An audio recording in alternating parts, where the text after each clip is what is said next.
यथार्थ मोक्ष।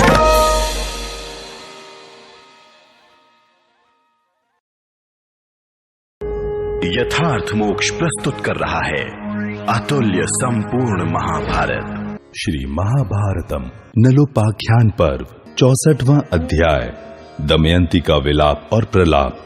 तपस्वियों द्वारा दमयंती को आश्वासन तथा उसकी व्यापारियों के दल से भेंट। प्रियदर्शु मुनि कहते हैं, राजन, व्याध का विनाश करके वह कमल नयनी राजकुमारी झिल्लियों की झनकार से गूंजते हुए निर्जन एवं भयंकर वन में आगे बढ़ी। वह वन सिंह, चीतों, रूरु मृग, व्याघ्र, भैंसों तथा रीछ आदि पशुओं से युक्त एवं भांति भांति पक्षी समुदाय से व्याप्त था।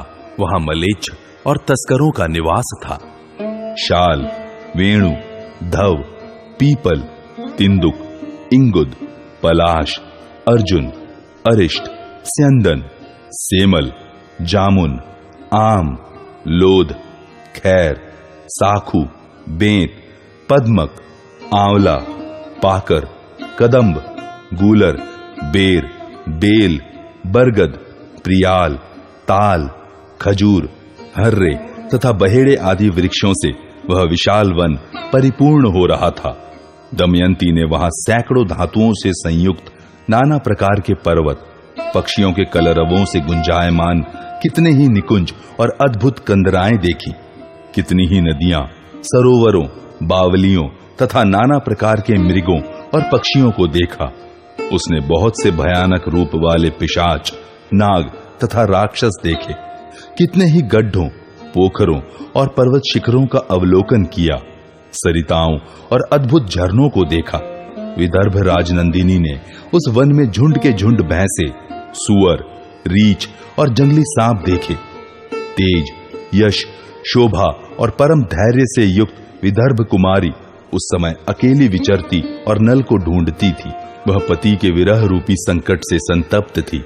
अतः राजकुमारी दमयंती उस भयंकर वन में प्रवेश करके भी किसी जीव जंतु से भयभीत नहीं हुई। राजन, विदर्भ कुमारी दमयंती के अंग अंग में पति के वियोग का शोक व्याप्त हो गया था। इसलिए वह अत्यंत दुखित हो एक शिला के नीचे भाग में बैठकर बहुत विलाप करने लगी।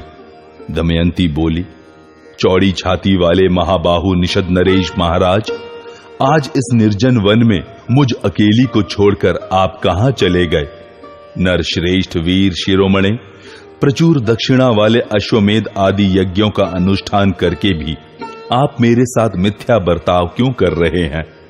महातेजस्वी कल्याणमय राजाओं में उत्तम नरश्रेष्ठ, आपने मेरे सामने जो बात कही थी, अपनी उस बात का स्मरण करना उचित है। भूमिपाल, आकाशचारी हंसों ने आपके समीप तथा मेरे सामने जो बातें कही थीं, उन पर विचार कीजिए। नरसिंह, एक ओर अंग और उपांगों सहित विस्तार पूर्वक चारों वेदों का स्वाध्याय हो और दूसरी ओर केवल सत्य भाषण हो तो वह निश्चय ही उससे बढ़कर है। अतः शत्रुहंता नरेश्वर वीर, आपने पहले मेरे समीप जो बातें कही हैं उन्हें सत्य करना चाहिए। हा निष्पाप वीर नल, आपकी मैं दमयंती इस भयंकर वन में नष्ट हो रही हूं। आप मेरी बात का उत्तर क्यों नहीं देते? यह भयानक आकृति वाला क्रूर सिंह भूख से पीड़ित हो मुंह बाए खड़ा है और मुझ पर आक्रमण करना चाहता है। क्या आप मेरी रक्षा नहीं कर सकते? कल्याणमय नरेश, आप पहले जो सदा यह कहते थे कि तुम्हारे सिवा दूसरी कोई भी स्त्री मुझे प्रिय नहीं है, अपनी उस बात को सत्य कीजिए। महाराज, मैं आपकी प्रिय पत्नी हूं और आप मेरे प्रियतम पति हैं। ऐसी दशा में भी मैं यहाँ उन्मत्त विलाप कर रही हूं, तो भी आप मेरी बात का उत्तर क्यों नहीं देते? पृथ्वीनाथ, मैं दीन, दुर्बल, कांतिहीन और मलिन होकर आधे वस्त्र से अपने अंगों को ढककर अकेली अनाथ से विलाप कर रही हूँ। विशाल नेत्रों वाले शत्रुसूदन आर्य, मेरी दशा अपने झुंड से बिछड़ी हुई हरिणी की सी हो रही है। मैं यहाँ अकेली रो रही हूँ, परंतु आप मेरा मान नहीं रखते हैं। महाराज, इस महान वन में मैं सती दमयंती अकेली आपको पुकार रही हूँ। आप मुझे उत्तर क्यों नहीं देते? नरश्रेष्ठ, आप उत्तम कुल और श्रेष्ठ शील स्वभाव से संपन्न हैं। आप अपने संपूर्ण मनोहर अंगों से सुशोभित होते हैं। आज इस पर्वत शिखर पर मैं आपको नहीं देख पाती हूँ। निषद नरेश, इस महाभयंकर वन में जहाँ सिंह व्याघ्र रहते हैं, आप कहीं सोए हैं, बैठे हैं अथवा खड़े हैं? मेरे शोक को बढ़ाने वाले नरश्रेष्ठ, आप यहीं हैं या कहीं अन्यत्र चल दिए, यह मैं किससे पूछूं? आपके लिए शोक से दुर्बल होकर मैं अत्यंत दुख से आतुर हो रही हूं। क्या तुमने इस वन में राजा नल से मिलकर उन्हें देखा है? ऐसा प्रश्न अब मैं इस वन में प्रस्थान करने वाले नल के विषय में किससे करूं? शत्रुओं के व्यूह का नाश करने वाले जिन परम सुंदर कमल नयन महात्मा राजा नल को तू खोज रही है, वे यही तो हैं। ऐसी मधुर वाणी आज मैं किसके मुख से सुनूंगी? वह वन का राजा कांतिमान सिंह मेरे सामने चला आ रहा है। इसके 4 दाढ़े और विशाल ठोड़ी है। मैं निशंक होकर इसके सामने जा रही हूं और कहती हूं, आप मृगों के राजा और इस वन के स्वामी हैं। मैं विदर्भ राजकुमारी दमयंती हूं। मुझे शत्रुघाती निषद नरेश नल की पत्नी समझिए। मृगेंद्र, मैं इस वन में अकेली पति की खोज में भटक रही हूं तथा शोक से पीड़ित एवं दीन हो रही हूं। यदि आपने नल को यहाँ कहीं देखा हो तो उनका कुशल समाचार बताकर मुझे आश्वासन दीजिए, अथवा वनराज मृग श्रेष्ठ, यदि आप नल के विषय में कुछ नहीं बताते हैं तो मुझे खा जाएं और इस दुख से छुटकारा दे दें। अहो, इस घोर वन में मेरा विलाप सुनकर भी यह सिंह मुझे सांत्वना नहीं देता। यह तो स्वादिष्ट जल से भरी हुई इस समुद्रगामिनी नदी की ओर जा रहा है। अच्छा, इस पवित्र पर्वत से ही पूछती हूँ। यह बहुत से ऊंचे ऊंचे शोभाशाली बहुरंगे एवं मनोरम शिखरों द्वारा सुशोभित है। अनेक प्रकार के धातुओं से व्याप्त और भांति भांति के शिलाखंडों से विभूषित है। यह पर्वत इस महान वन की ऊपर उठी हुई पताका के समान जान पड़ता है। यह सिंह, व्याघ्र, हाथी, सूअर, रीछ और मृगों से परिपूर्ण है। इसके चारों ओर अनेक प्रकार के पक्षी कलरव कर रहे हैं। पलाश, अशोक, बकुल, पुन्नाग, कनेर, धव तथा प्लक्ष आदि सुंदर फूलों वाले वृक्षों से वह पर्वत सुशोभित हो रहा है। यह पर्वत अनेक सरिताओं, सुंदर पक्षियों और शिखरों से परिपूर्ण है। अब मैं इसी गिरिराज से महाराज नल का समाचार पूछती हूँ। भगवान, अचल प्रवर, दिव्य दृष्टि वाले विख्यात, सबको शरण देने वाले परम कल्याणमय महीधर, आपको नमस्कार है। मैं निकट आकर आपके चरणों में प्रणाम करती हूँ। आप मेरा परिचय इस प्रकार जाने। मैं राजा की पुत्री, राजा की पुत्र वधू तथा राजा की ही पत्नी हूँ। मेरी दमयंती नाम से प्रसिद्धि है। विदर्भ देश के स्वामी महारथी भीम नामक राजा मेरे पिता हैं। वे पृथ्वी के पालक तथा चारों वर्णों के रक्षक हैं। उन्होंने प्रचुर दक्षिणा वाले राजसूय तथा अश्वमेध नामक यज्ञों का अनुष्ठान किया है। वे भूमि पालों में श्रेष्ठ हैं। उनके नेत्र बड़े, चंचल और सुंदर हैं। वे ब्राह्मण भक्त, सदाचारी, सत्यवादी, किसी के दोष को न देखने वाले, शीलवान, पराक्रमी, प्रचुर संपत्ति के स्वामी, धर्मज्ञ तथा पवित्र हैं। वे विदर्भ देश की जनता का अच्छी तरह पालन करने वाले हैं। उन्होंने समस्त शत्रुओं को जीत लिया है। वे बड़े शक्तिशाली हैं। भगवान, मुझे उन्हीं की पुत्री जानिए। मैं आपकी सेवा में एक जिज्ञासा लेकर उपस्थित हुई हूं। निषद देश के महाराज मेरे श्वशुर थे। वे प्रातः स्मरणीय नरश्रेष्ठ वीरसेन के नाम से विख्यात थे। उन्हीं महाराज वीरसेन के एक वीर पुत्र हैं जो बड़े ही सुंदर और सत्य पराक्रमी हैं। वे वंश परंपरा से प्राप्त अपने पिता के राज्य का पालन करते हैं। उनका नाम नल है। शत्रुदमन, श्याम सुंदर राजा नल पुण्य श्लोक कहे जाते हैं। वे बड़े ब्राह्मण भक्त, वेद वेत्ता, वक्ता, पुण्यात्मा, सोमपान करने वाले और अग्निहोत्री हैं। वे एक अच्छे यज्ञकर्ता, उत्तम दाता, शूरवीर योद्धा और श्रेष्ठ शासक हैं। आप मुझे उन्हीं की श्रेष्ठ पत्नी समझ लीजिए। मैं अबला नारी आपके निकट यहां उन्हीं की कुशल पूछने के लिए आई हूं। गिरिराज, मेरे स्वामी मुझे छोड़कर कहीं चले गए हैं। मैं धन संपत्ति से वंचित, पतिदेव से रहित, अनाथ और संकटों की मारी हुई हूं। इस वन में अपने पति की ही खोज कर रही हूं। पर्वत श्रेष्ठ, क्या आपने इन सैकड़ों गगनचुंबी शिखरों द्वारा इस भयानक वन में कहीं राजा नल को देखा है? मेरे महायशस्वी स्वामी निषदराज नल गजराज की सी चाल चलते हैं।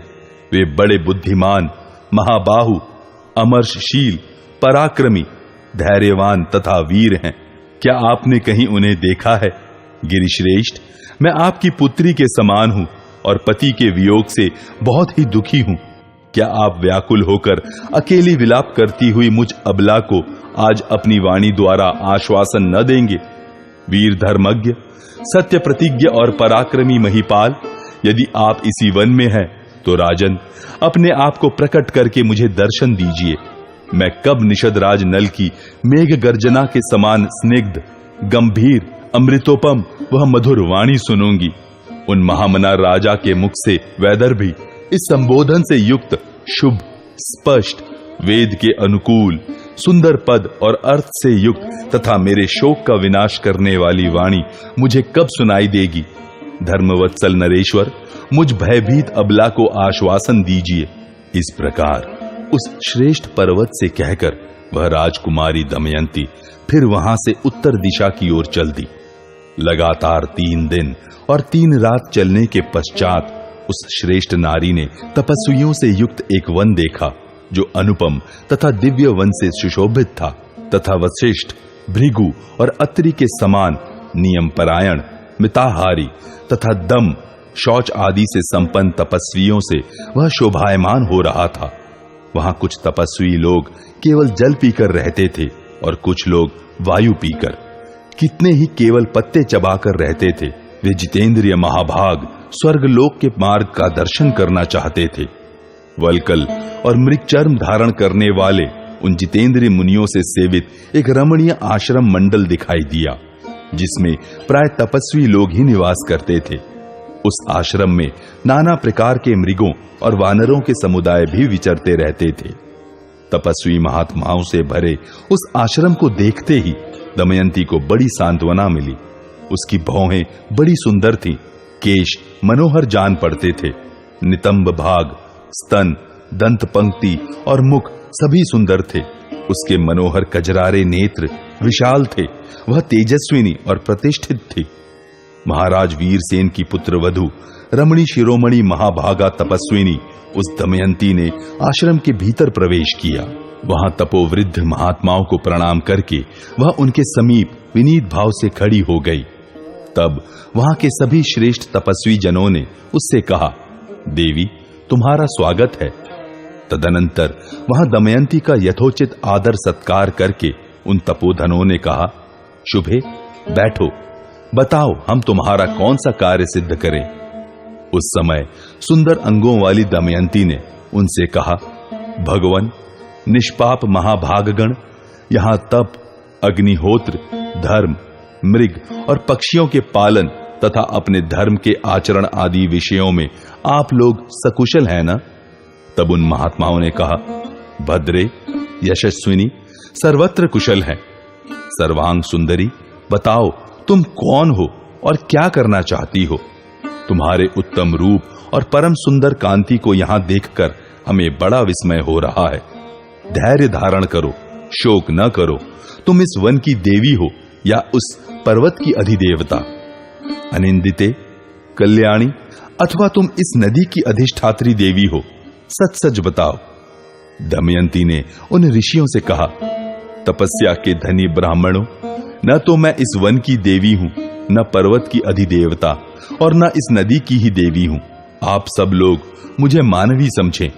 मैं विस्तार पूर्वक अपना परिचय दे रही हूं, आप लोग सुने।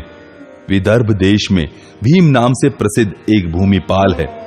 द्विजवरों, आप सब महात्मा जान लें मैं उन्हीं महाराज की पुत्री हूं। निषद देश के स्वामी, संग्राम विजयी, वीर, विद्वान, बुद्धिमान, प्रजापालक, महायशस्वी राजा नल मेरे पति हैं। वे देवताओं के पूजन में संलग्न रहते हैं और ब्राह्मणों के प्रति उनके हृदय में बड़ा स्नेह है। वे निषद कुल के रक्षक, महातेजस्वी, महाबली, सत्यवादी, धर्मज्ञ, विद्वान, सत्य प्रतिज्ञ, शत्रुमर्दन, ब्राह्मण भक्त, देवोपासक, शोभा और संपत्ति से युक्त तथा शत्रुओं की राजधानी पर विजय पाने वाले हैं। मेरे स्वामी नृपश्रेष्ठ नल देवराज इंद्र के समान तेजस्वी हैं। उनके नेत्र विशाल हैं, उनका मुख पूर्ण चंद्रमा के समान सुंदर है। वे शत्रुओं का संहार करने वाले, बड़े बड़े यज्ञों के आयोजक और वेद वेदांगों के पारंगत विद्वान हैं। युद्ध में उन्होंने कितने ही शत्रुओं का संहार किया है। वे सूर्य और चंद्रमा के समान तेजस्वी और कांतिमान हैं। एक दिन कुछ कपट कुशल, अजितेंद्रिय, अनार्य, कुटिल तथा द्यूत निपुण जुआरियों ने उन सत्य धर्म परायण महाराज नल को जुए के लिए आवाहन करके उनके सारे राज्य और धन का अपहरण कर लिया। आप दमयंती नाम से विख्यात मुझे उन्हीं नृपश्रेष्ठ नल की पत्नी जाने। मैं अपने स्वामी के दर्शन के लिए उत्सुक हो रही हूं। मेरे पति महामना नल युद्ध कला में कुशल और संपूर्ण अस्त्र शस्त्रों के विद्वान हैं। मैं उन्हीं की खोज करती हुई वन, पर्वत, सरोवर, नदी, गड्ढे और सभी जंगलों में दुखी होकर घूमती हूं। भगवन, क्या आपके इस रमणीय तपोवन में निषद नरेश नल आए थे? ब्राह्मण, जिनके लिए मैं व्याघ्र, सिंह आदि पशुओं से सेवित अत्यंत दारुण भयंकर घोर वन में आई हूं। यदि कुछ ही दिन रात में मैं राजा नल को नहीं देखूंगी तो इस शरीर का परित्याग करके आत्मा का कल्याण करूंगी। उन पुरुष रत्न नल के बिना जीवन धारण करने से मेरा क्या प्रयोजन है? अब मैं पति शोक से पीड़ित होकर न जाने कैसी हो जाऊंगी। इस प्रकार वन में अकेली विलाप करती हुई भीम नंदिनी दमयंती से सत्य का दर्शन करने वाले उन तपस्वियों ने कहा, कल्याणी, शुभे, हम अपने तपोबल से देख रहे हैं तुम्हारा भविष्य परम कल्याणमय होगा। तुम शीघ्र ही निषद नरेश नल का दर्शन प्राप्त करोगी। भीम कुमारी, तुम शत्रुओं का संहार करने वाले निषद देश के अधिपति और धर्मात्माओं में श्रेष्ठ राजा नल को सब प्रकार की चिंताओं से रहित देखोगी। तुम्हारे पति सब प्रकार के पाप जनित दुखों से मुक्त और संपूर्ण रत्नों से संपन्न होंगे। शत्रु दमन राजा नल फिर उसी श्रेष्ठ नगर का शासन करेंगे। वे शत्रुओं के लिए भयदायक और सुहृदों के लिए शोक का नाश करने वाले होंगे। कल्याणी, इस प्रकार सतकुल में उत्पन्न अपने पति को तुम नरेश के पद पर प्रतिष्ठित देखोगी। नल की प्रियतमा महारानी राजकुमारी दमयंती से ऐसा कहकर वे सभी तपस्वी अग्निहोत्र और आश्रम सहित अदृश्य हो गए। उस समय राजा वीरसेन की पुत्र वधु सर्वांग सुंदरी दमयंती वह महान आश्चर्य की बात देखकर बड़े विस्मय में पड़ गई। उसने सोचा, क्या मैंने कोई स्वप्न देखा है? यहां यह कैसी अद्भुत घटना हो गई? वे सब तपस्वी कहां चले गए और वह आश्रम मंडल कहां है? वह पुण्य सलीला रमणीय नदी जिस पर पक्षी निवास कर रहे थे कहां चली गई? फल और फूलों से सुशोभित वे मनोरम वृक्ष कहां विलीन हो गए? पवित्र मुस्कान वाली भीमपुत्री दमयंती बहुत देर तक इन सब बातों पर विचार करती रही। तत्पश्चात वह पति शोक परायण और दीन हो गई तथा उसके मुख पर उदासी छा गई। तदनंतर वह दूसरे स्थान पर जाकर अश्रु गदगद वाणी से विलाप करने लगी। उसने आंसू भरे नेत्रों से देखा, वहां से कुछ ही दूर पर एक अशोक का वृक्ष था। दमयंती उसके पास गई। वह तरुवर अशोक फूलों से भरा था। उस वन में पल्लवों से लदा हुआ और पक्षियों के कलरवों से गुंजायमान वह वृक्ष बड़ा ही मनोरम जान पड़ता था। उसे देखकर वह मन ही मन कहने लगी, अहो, इस वन के भीतर यह अशोक बड़ा ही सुंदर है। यह अनेक प्रकार के फल, फूल आदि अलंकारों से अलंकृत सुंदर गिरिराज की भांति सुशोभित हो रहा है। अब उसने अशोक से कहा, प्रियदर्शन अशोक, तुम शीघ्र ही मेरा शोक दूर कर दो। क्या तुमने शोक, भय और बाधा से रहित शत्रुदमन राजा नल को देखा है? क्या मेरे प्रियतम दमयंती के प्राण वल्लभ निषद नरेश नल पर तुम्हारी दृष्टि पड़ी है? उन्होंने एक साड़ी के आधे टुकड़े से अपने शरीर को ढक रखा है। उनके अंगों की त्वचा बड़ी सुकुमार है। वे वीरवर नल भारी संकट से पीड़ित होकर इस वन में आए हैं। अशोक वृक्ष, तुम ऐसा करो जिससे मैं यहां से शोक रहित होकर जाऊं। अशोक उसे कहते हैं जो शोक का नाश करने वाला हो। अतः अशोक, तुम अपने नाम को सत्य एवं सार्थक करो। इस प्रकार शोकार्त हुई सुंदरी दमयंती उस अशोक वृक्ष की परिक्रमा करके वहां से अत्यंत भयंकर स्थान की ओर गई। उसने अनेक प्रकार के वृक्ष, अनेकानेक सरिताओं, बहुसंख्यक रमणीय पर्वतों, अनेक मृग पक्षियों, पर्वत की कंदराओं तथा उनके मध्य भागों और अद्भुत नदियों को देखा। पति का अन्वेषण करने वाली दमयंती ने उस समय पूर्वोक्त सभी वस्तुओं को देखा। इस तरह बहुत दूर तक का मार्ग तय कर लेने के बाद पवित्र मुस्कान वाली दमयंती ने एक बहुत बड़े व्यापारियों के दल को देखा जो हाथी, घोड़े तथा रथ से व्याप्त था। वह व्यापारियों का समूह स्वच्छ जल से सुशोभित एक सुंदर रमणीय नदी को पार कर रहा था। नदी का जल बहुत ठंडा था, उसका पाट चौड़ा था, उसमें कई कुंड थे और वह किनारे पर उगे हुए बेंत के वृक्षों से आच्छादित हो रही थी। उसके तट पर क्रौंच, कुरर और चक्रवाक आदि पक्षी कूज रहे थे। कछुए, मगर और मछलियों से भरी हुई वह नदी विस्तृत टापू से सुशोभित हो रही थी। उस बहुत बड़े समूह को देखते ही यशस्विनी नल पत्नी सुंदरी दमयंती उसके पास पहुंचकर लोगों की भीड़ में घुस गई। उसका रूप उन्मत्त स्त्री का सा जान पड़ता था। वह शोक से पीड़ित, दुर्बल, उदास और मलिन हो रही थी। उसने आधे वस्त्र से अपने शरीर को ढक रखा था और उसके केशों पर धूल जम गई थी। वहां दमयंती को सहसा देखकर कितने ही मनुष्य भय से भाग खड़े हुए। कोई कोई भारी चिंता में पड़ गए और कुछ लोग तो चीखने चिल्लाने लगे। कुछ लोग उसकी हंसी उड़ाते थे और कुछ उसमें दोष देख रहे थे। भारत, उन्हीं में से कुछ लोग ऐसे भी थे जिन्हें उस पर दया आ गई और उन्होंने उसका समाचार पूछा। कल्याणी, तुम कौन हो? किसकी स्त्री हो और इस वन में क्या खोज रही हो? तुम्हें देखकर हम बहुत दुखी हैं। क्या तुम मानवी हो? कल्याणी, सच बताओ, तुम इस वन, पर्वत अथवा दिशा की अधिष्ठात्री देवी तो नहीं हो? हम सब लोग तुम्हारी शरण में आए हैं। तुम यक्षी हो या राक्षसी अथवा कोई श्रेष्ठ देवांगना हो? आनंदिते, सर्वथा हमारा कल्याण एवं संरक्षण करो। कल्याणी, यह हमारा समूह शीघ्र कुशल पूर्वक यहाँ से चला जाए और हम लोगों का सब प्रकार से भला हो, ऐसी कृपा करो। उस यात्री दल के द्वारा जब ऐसी बात कही गई तब पति के वियोग जनित दुख से पीड़ित साध्वी राजकुमारी दमयंती ने उन सबको इस प्रकार उत्तर दिया। इस जन समुदाय के जो सरदार हों, उनसे, इस जनसमूह से तथा इसके भीतर रहने वाले और आगे चलने वाले जो बाल, वृद्ध और युवक मनुष्य हों, उन सब से मेरा यह कहना है कि आप सब लोग मुझे मानवी समझे। मैं एक नरेश पुत्री, महाराज की पुत्र वधू तथा राजपत्नी हूं। अपने स्वामी के दर्शन की इच्छा से इस वन में भटक रही हूं। विदर्भ राज भीम मेरे पिता हैं। निषद नरेश महाभाग राजा नल मेरे पति हैं। मैं उन्हीं अपराजित वीर नल की खोज कर रही हूं। यदि आप लोग शत्रु समूह का संहार करने वाले मेरे प्रियतम पुरुष सिंह महाराज नल के विषय में कुछ जानते हो तो शीघ्र बतावें। उस महान समूह का मालिक और समस्त यात्री दल का संचालक शुचि नाम से प्रसिद्ध था। उसने उस सुंदरी से कहा, कल्याणी, मेरी बात सुनो। शुचिस्मते, मैं इस दल का नेता और संचालक हूं। यशस्विनी, मैंने नल नामधारी किसी मनुष्य को इस वन में नहीं देखा है। यह संपूर्ण वन मनुष्येतर प्राणियों से भरा है। इसके भीतर हाथियों, चीतों, भैंसों, सिंहों, रीछों और मृगों को ही मैं देखता आ रहा हूं। तुम जैसी मानव कन्या के सिवा और किसी मनुष्य को मैं इस विशाल वन में नहीं देख रहा हूं।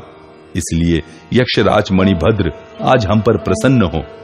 तब दमयंती ने उन सब व्यापारियों तथा दल के संचालक से कहा, आपका यह दल कहां जाएगा, यह मुझे बताइए।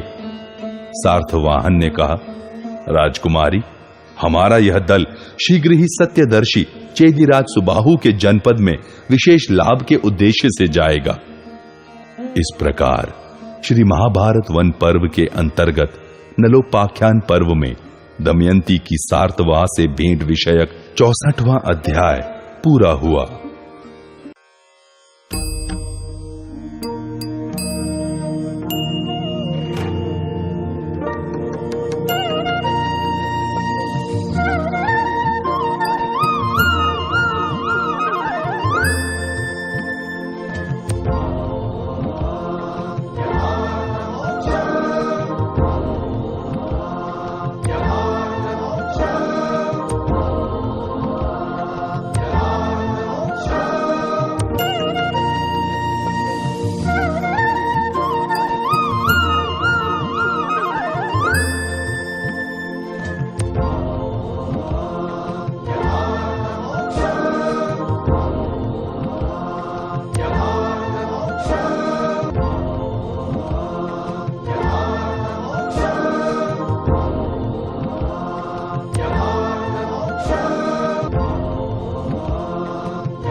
यथार्थ मोक्ष।